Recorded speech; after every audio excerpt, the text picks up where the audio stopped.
Գջոյանը վախեցած է, նա փորձում է թռնել Փաշինյանի վրայից։ Ընթացիկ զարգացումները ցույց են տալիս, որ եկեղեցու դեմ ուղղված այս գործընթացը չի ընթանում նախապես գծված սցենարով։ Ավելի ու ավելի տեսանելի է դառնում, որ նախաձեռնությունը կարող է ձախողվել առանց ակնկալվող արդյունքի հասնելու։ Այս պայմաններում գործընթացին ներգրավված անձինք սկսել են փնտրել քաղաքական, ինստիտուցիոնալ հետնահանջի տարբերակներ։ Մեր տեղեկություններով այդ ուղղությամբ առավել ակտիվ քայլեր ձեռնարկողներից մեկը Նավասարդ Գջոյանն է։ Վերջինս երկար ժամանակ փորձել է դիրքավորվել որպես ազդեցիկ, ինքնուրույն խաղացող եկեղեցական միջավայրում։ Փաշինյանի քաղաքական նախագծին միանալով Գջոյանը գիտակցել է, որ նախկին դերակատարումը պահպանելն այլևս անհնար է,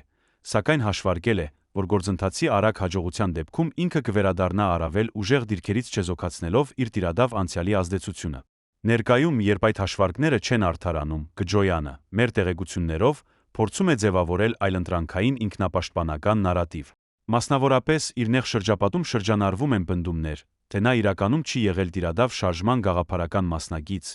այլ պարզապես ձևացրել է այդ դերակատարումը նպատակ ունենալով համապատասխան բահին ներսից խափանել գործընթացը։ Այս մոտեցումը հիշեցնում է խորհրդային կինոյի հայտնի Շտիրլիցի կերպարի տրամաբանությունը,